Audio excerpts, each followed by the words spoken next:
Hey, everybody, and welcome to A Mighty Blaze's Authors in Conversation. Today, we have A Mighty Blaze's own Caroline Leavitt talking with Gina Frangello about her new memoir, Blow Your House Down, which has a kick-ass cover that we were just talking about how much we love because it subverts expectations with a pink cover, but with a wolf on it. Freaking awesome. So welcome to you both. I'm just going to do some quick intros and then I will hand it over to you two to chat. Caroline Leavitt is the New York Times and USA Today bestselling author of 12 novels, including Cruel, Beautiful World, Pictures of You, and most recently With or Without You, which was a Good Morning America August book pick, one of Publishers Weekly's fall books of note, and one of Pop Sugar's incredible books of August, among other awesome best of lists. People magazine called it an irresistible portrait of midlife ennui and the magic of breaking free. And Publishers Weekly called it illuminating, a highly readable exploration of the fluid nature of relationships and redemptive power of self-reflection. Caroline's many essay stories, book reviews, and articles have appeared in Psychology Today, the New York Times Sunday Book Review, Modern Love, Real Simple, New York Magazine, the Washington Post, the Boston Globe, and numerous anthologies. I just like to make you sound as good as you are. Caroline lives in Hoboken, New Jersey, New York City's unofficial sixth borough, with her husband, the writer Jeff Tamarkin. Welcome, Caroline, as always. Thank you. Gina is the author of the new memoir, Blow Your House Down, a story of family, feminism, and treason. There it is again, as well as 4 books of fiction. Every Kind of Wanting, A Life in Men, Slut Lullabies, and My Sister's Continent. Every Kind of Wanting was included on several best of lists for 2016. And A Life in Men, which we see there, is currently under development by Charlize Theron's production company. Very cool. Is it going to be TV or movie, or you don't know? Or cable, yeah. Cable. Oh, sweet. Oh, that's great. Gina has nearly 20 years of experience as an editor, having founded both the independent press Other Voices Books and the fiction section of the popular online literary community, The Nervous Breakdown. She also runs Circe Consulting, a full-service editing and educational venue for writers with the author Emily Rapp Black. Gina's short fiction essays, book reviews, and journalism have also been published in many, many places, such as Salon, LA Times, Plowshares, Boston Globe, BuzzFeed, Chicago Tribune, HuffPo, Psychology Today, and elsewhere. She lives mainly in Chicago and occasionally in the California desert, where I believe she is today, with her family and 3 gluttonous cats. Some of the incredible praise for Blow Your House Down. One from Adrienne Brodeur, who I mentioned because she was our guest here last week. She says it is a path-breaking feminist manifesto, impossible to put down or dismiss. Rebecca Mackay says, Gina Frangello can always make me think and laugh. She's also one of the very few authors who's made me cry. Blow Your House Down is searing, honest, heartbreaking, heart-mending, and a hell of a wild ride. Welcome, Gina. We're so happy to have you here today. For having me. Thank you so much, Jane. I just want to sort of give my own personal intro to Gina. I think I met Gina at a book party about 5 years ago or maybe longer. But I want to say that Gina Frangello is the kind of friend that anyone would die for. She's the one that I always email when I feel the most broken, not because I think she's going to fix it, but I know she's going to bear witness to whatever I am going through, which is the help that I need. But more than that, she also asks me to bear witness for her, which is a real privilege. And it's also the kind of intimacy that isn't always in friendships. So I just feel like there's nothing that I could not do or say to her. She's just so honest, so real, and she inspires me. And she has written this bold breakthrough memoir that I read before it came out in galleys that just blew me away. It's about female rage, sexuality, and tearing apart your life in order to create a new and better one. It's about growing up in poverty, trying to adhere to a very conventional and suffocating life, and breaking free with a passionate affair with the man who would become her second husband, the incredible author of Liar, Rod Bears. And it's also about her confronting and dismantling what society says women, that we women should be, when that's really not true at all. So the book is just gorgeous, honest, rawly written, and I don't think we've ever really seen a memoir like it. I really think the word groundbreaking applies to it. So I want to start by asking you, Gina, I always want to know, like, what's the why now moment? Like, what was it that made you think I have to write this? And what was that process like? So, first of all, it's just a delight to be talking to you. I'm so happy to see you. But you know, it was a slow, gradual process. Like, I had been publishing a lot of short form essays about my parents, about caregiving my parents. My parents were super eccentric, interesting people. They made for great characters, and so I'd written about them a lot. And I always had a kind of vague notion that maybe someday I'd put together an essay collection about that aspect of my life. But when I left my marriage in 2015, and very shortly after that, in late 2015, my father died, and then I was diagnosed with breast cancer. So many things were just hitting the fan of my life at one time that the part of my brain that is usually constantly actively thinking about my next fiction project just shut down. I couldn't write fiction. I couldn't plan it. I just couldn't hear it in my head. And so I started writing a lot of things about things that were happening to me, things that were happening in my life in secret, just kind of for myself. And I didn't at first see them as part of the book of essays about my parents. But then, because I wanted to do something to make a book, I started putting those essays about my parents together. And I realized that because there's such a different, there's a big difference between short form and book length work, that a lot of the essays, even though they worked on their own, were covering a lot of the same ground. And so I started just culling and taking things out. And then I also realized inevitably that many of those essays had been written during a period where I was either secretly unhappy and so not really talking about the realities of my life, or later where I was having an affair and literally living a double life and a lie. And so I had kind of marginalized myself in the writing. I was the peripheral narrator of my own life. And I realized that to make those pieces work, I had to crack it open.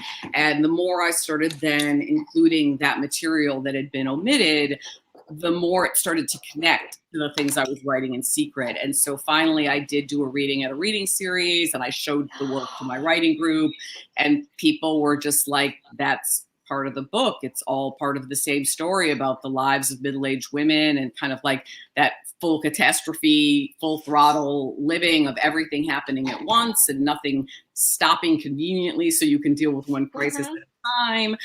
And, at first it was still a non-linear essay collection, but after Dan Smetanka at Counterpoint bought it, we worked to make it a more coherent single story arc. And that was amazing. He helped a lot with that. It is amazing. I want to talk about the bravery involved in writing this book, because it's incendiary. It's sort of like you literally use the word crack it open.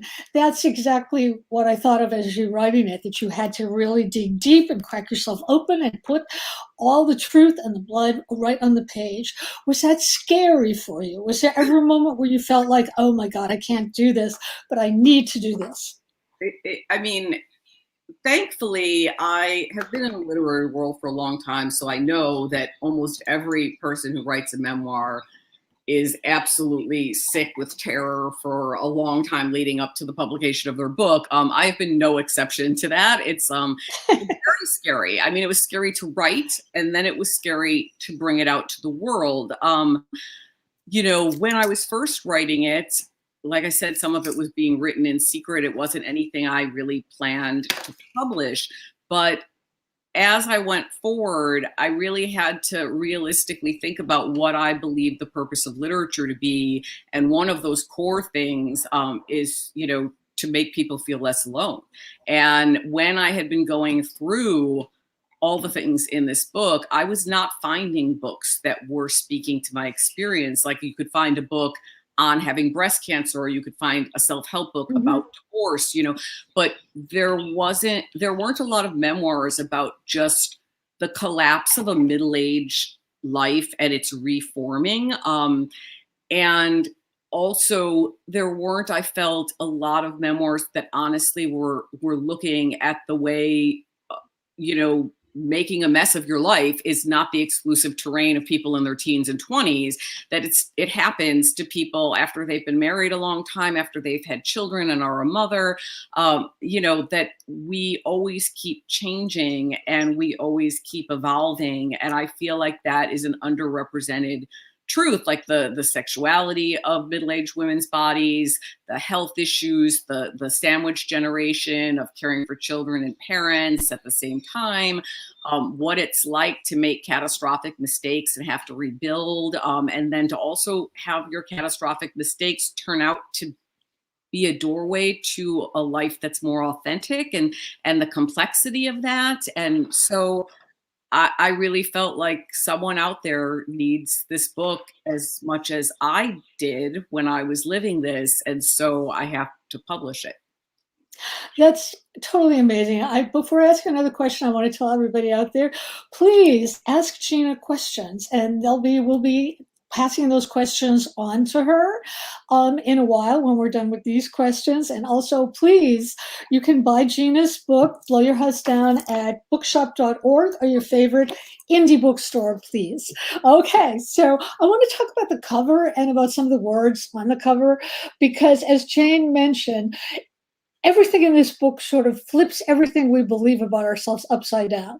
First of all, usually pink covers mean it's a romance, everything's going to be happy, but this is not. This is a dangerous pink. And look at that wolf on there. Also, even the title, Blow Your House Down, refers to it's both like a command to the reader to think about your life and think about maybe blowing it down. And it's also about you personally. I also love the word treason. It says a story of family, feminism, and treason. I want you to talk about that word treason for us as it applies to both you and to the things that women sometimes do to themselves, sometimes the way they betray themselves. Absolutely. So I think for me, every word there, family, feminism, treason, holds so many meanings. You know, none of them are one thing. And so treason has a lot of different applications in the title. I mean, on the one hand, you know, it is a sort of treason to be in a long marriage and suddenly start having a secret affair and leading a double life and lying not only to your spouse, but kind of to everyone in your life, right? Because you're living a parallel life in secret. But it's also applicable, I think, to just, you know, the things that are thought of as being treasonous by women, the roles women are expected to play. And particularly, I think the bodily and sexual shame that is put on to women, that in many ways leads so many women, myself included, to feel so incredibly guilty about desire, about our sexuality, almost as though it's on par with the worst crimes of humanity, you know, almost feel like you're a war criminal if you step outside of that box of what is permitted and you know, or what is ethical in that moment, right? You know, but so it's not an imperative to anyone. I mean, I don't view the book as directive or prescriptive to anyone saying like, oh, you know, I had an affair, you should have one too. You know, it's not that. If anything, it's just sort of an exploration of what happens when you break down some walls, the good and the bad, you know, the ugly and the beautiful. Let's talk more about the sexuality, because I found that so interesting. You took a long time to figure out what worked for you sexually, and then you went out and you found it for yourself, which is something that women are not told to do. We've all grown up with rules about what our sexual behavior should be and what's normal, quote unquote, and what isn't normal. So I'm betting that, first of all, this is going to be really inspirational for women. But I want to know, how hard was that for you to find that for yourself? And what do you think? You know, do you think that if you hadn't found it now, you would have found it later? Or would you have just suppressed it all, which would have been terrible? So, I mean, I think there are a lot of answers to that. I mean, I my sexuality, I think, is quite wide. So it isn't as though for my entire life I was leading a completely unfulfilled sexual life until a certain point. It was more that I was only leading a corner of my life, Right. So, and I think that is important to qualify, because there are women who are in marriages, who are in relationships, whose sexuality is completely stifled, who are not ever satisfied or thrilled by their sexual life. And that had not been true for me, prior to meeting my current husband. But I do think that I carried a lot of shame about certain desires, so-called kink, which is not a word that I actually quite embrace, because I think that there's such a continuum, and that, it's part of the, mainstream sexuality as well, so-called vanilla sexuality. And so for me, it was more about accepting myself and stopping kind of just this constant self-censorship and guilt and self-critique over, some of my desires, which didn't eclipse these other desires that had always been part of my life, but existed in tandem to them. And, that when you find somebody who, it's not a matter of that you have the exact same sexual taste or something. It's a matter of you find someone where that shame doesn't exist, where you're able to talk about sex, where you're able to have sexuality as part of like a vibrant dialogue in your life, such that, you're not embarrassed, you're not awkward, you're not ashamed, you're not constantly afraid of judgment. And I feel like a lot of women, actually, I feel like almost all women, though some successfully break free of it, are really trained in the culture to focus more on being desirable and being desired, and therefore often can be quite out of touch with having agency in our desire, and accepting that our desires are valid and not something that we have to be ashamed and hide under a rock for. So that's more, I guess, what I feel about that. It was, it was a journey for me. I don't think that I would have gotten to certain places had I not met someone that I had that kind of radical honesty with, even as a friend, before we became involved. And so, that's a gift. Not everyone just has that sort of fall into the lap. I think a lot of people have to, really do a lot of that grappling on their own. And I was lucky enough that wasn't the case for me. In terms of women friends or women who have read this stunning memoir, what kinds of conversations have you had with them about this? Have you inspired? I would think you would have inspired women to look deeply at their own lives, or even to think, wait, why am I not going out and creating the life and the sex that I want? I've gotten some really amazing letters. My publicist forwarded me, Megan, who forwarded I love me Megan. one today. She's the greatest. From someone who didn't know how to reach me and sent it to her. But I've been getting, I have to say, I've written 4 books of fiction, and some of them have gotten some really beautiful and moving letters, particularly A Life in Men. But this book had probably received more letters before it even was released than all of my other books. That's so interesting. That's people who had heard about it before it even came out. Yeah, so just kind of word of mouth and galley sharing, I guess. And people were reaching out to me and really talking to me, not only about obviously the sexuality aspects, that's a big aspect for some, but in other cases, things like, being able to talk honestly about having breast cancer, about bodily changes, about being sandwiched between having to take care of so many different people at once, that that you start to feel erased in a certain way, even though you love those people passionately and want to take care of them. And so, so the letters have been about a lot of disparate things, but quite a few of them have also been from writers who have said that they have wanted to write about their affair or their divorce or their illness or their sexuality, and had been afraid, and sometimes have tried and have been rejected in the industry, and that the book has made them feel like maybe that climate is changing, which I think it is. I think it is, and I think it's great that it is. Do you think there's anything that we shouldn't write about? I mean, I don't, but I'm curious about what you think.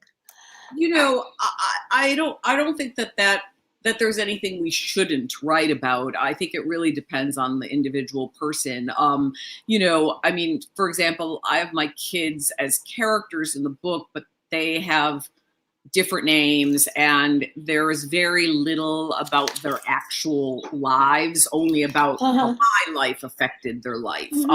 So I'm not a person who would probably write a book about all the intricacies of my kids' life in and out, but I've read some memoirs that have beautifully done that, and that have been, groundbreaking and really important to other people struggling with certain parental issues. So I think it's just a judgment call for the writer, and that it's what, it's the story that you feel you can tell most passionately, and that's most likely to resonate with others.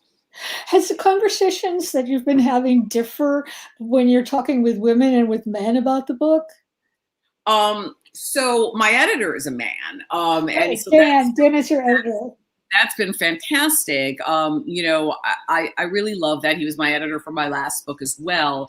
And, while the book is very feminist, I've been extremely vocal since literally the 90s, because I've been an editor for a long time at various different venues, about not believing that literature should be gendered, right? And so there is, in this particular book, I did feel an urgency of reaching other women in a way that wasn't exactly how I felt about my novels. But I also really feel like, men can learn so much from reading about. Right, that's right. And that there are also men who have gone through a lot of these same experiences, like the fact that you're a woman, you experience it differently, but men get sick too, men age too, men deal with infidelity and divorce too, men deal with parenting and all of these things. So our experiences are universal in that way, but we filter them differently depending on our positionality. And I think learning about each other's positionality is always important. Yeah. And so in terms of conversations you had with yourself, how did this book change you? Like, what did you discover that you were surprised to discover when you finished writing it? I mean, a lot of things, writing a memoir is very different from writing fiction. There are some things that are similar, but obviously, and from my fiction, that I tend to be drawn to characters who often make a mess of things, who don't always behave perfectly, to characters who may not be conventionally sympathetic.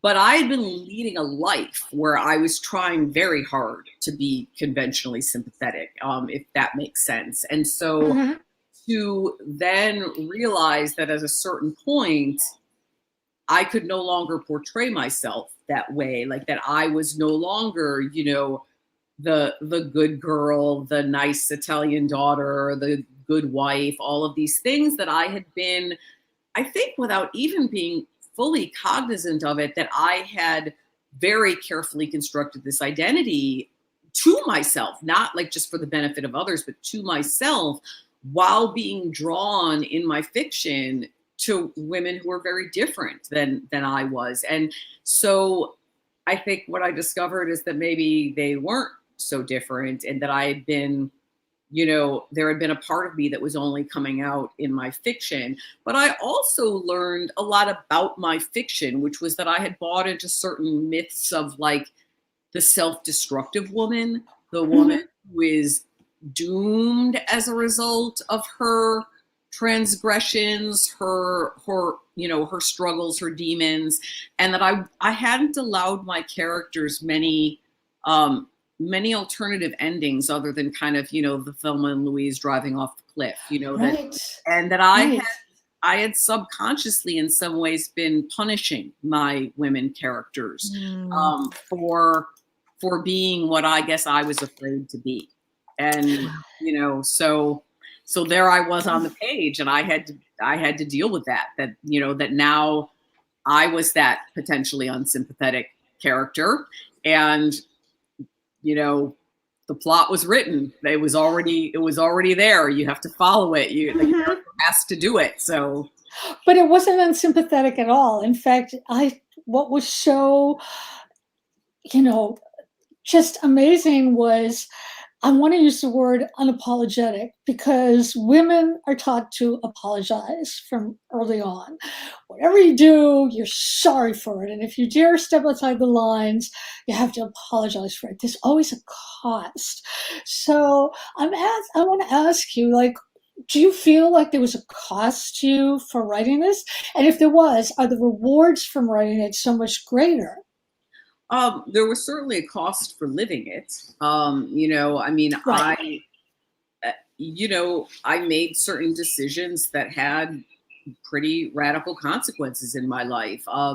And writing about that wasn't easy. But I think in many ways for me, just as I had to externalize myself as a character, I haven't been thinking much about the book in terms of its costs and benefits to me. I've been thinking more about, that I've led a whole life of believing that literature should, disturb the comfortable and comfort the disturbed, which is an often cited quote. And that this book has a purpose that is larger than me. And that's sort of the reason also. I mean, I think I mentioned it on my other Mighty Blaze talk, because I was talking with Sarah Hollenbeck from Women and Children First, who partnered with me for my release party. But I really wanted this book to impact the lives of women who might not even care about the book. So I felt compelled that I wanted to donate the royalties, and I wanted it to be to women facing homelessness amidst COVID and all of the, the fact that most of the people driven out of the workforce have been women, and often not because their jobs have been cut, but because they have those dual responsibilities of earning money, but also caring for children and all of these things, that are so complex. And so, to me, I just felt like I want this book to be able to reach people who need it in whatever capacity they need it. So some people, it's not that they need to read the book, they need something else. And maybe the book can help them with what they need. Okay. Oh, we got a question for you from Michael Jamin. I hope I pronounced your last name right. Were you concerned that you didn't have enough distance between the events in this piece and your writing of it?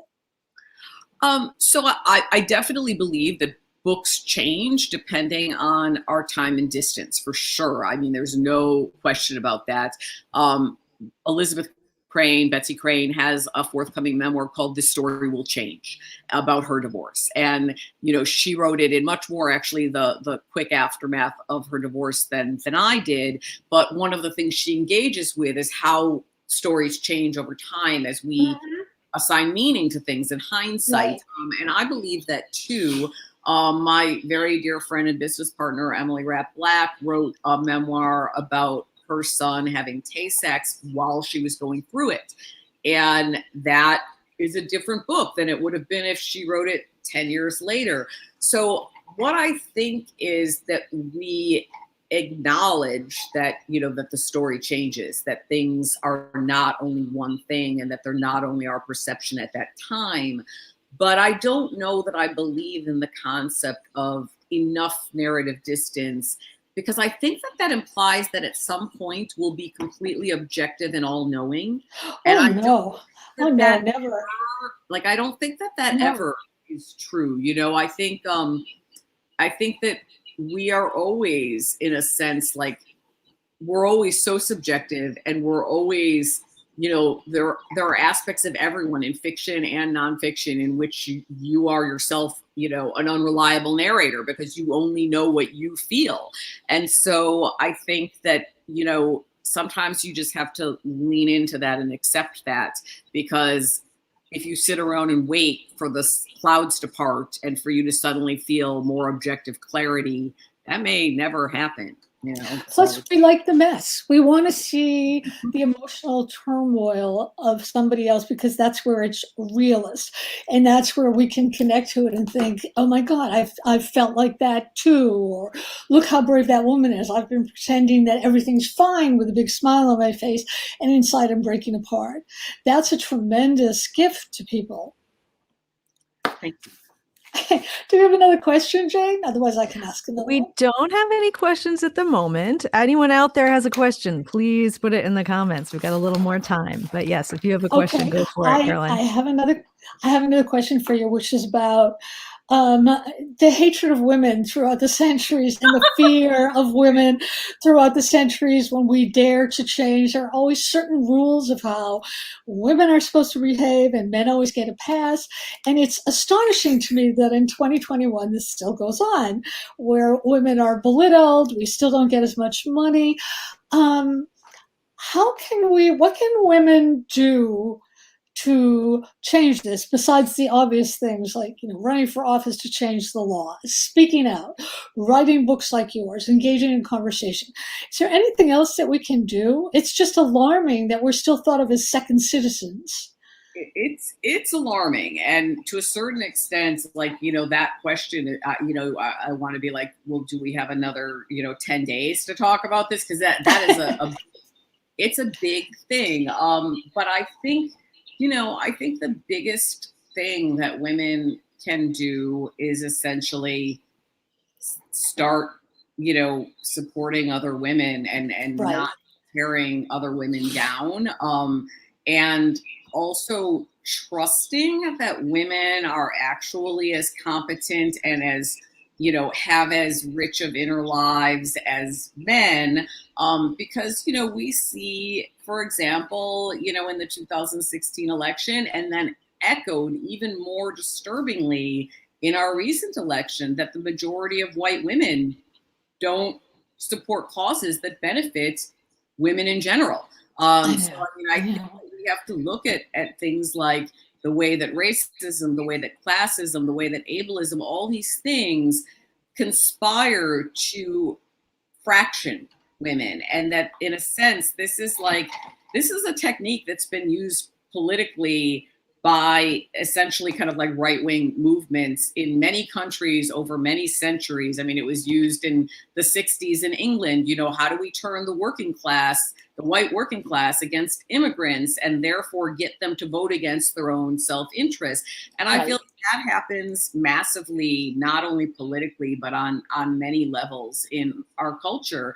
And, and when I say that, in no way am I trying to stand on the mountain and say I've never done it. I mean, we have all done it because we all have lived in this culture and we have internalized it. And you have to work very hard to undo what we've all been taught.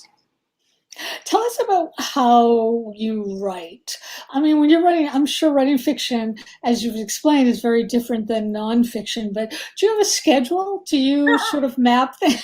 No, I'm sorry I asked that question. It's cool. I mean, you're very busy. You're really busy. So I'm wondering, when do you find I like time the to answer, though. I liked laughing at the question. That's kind of what I would do, too.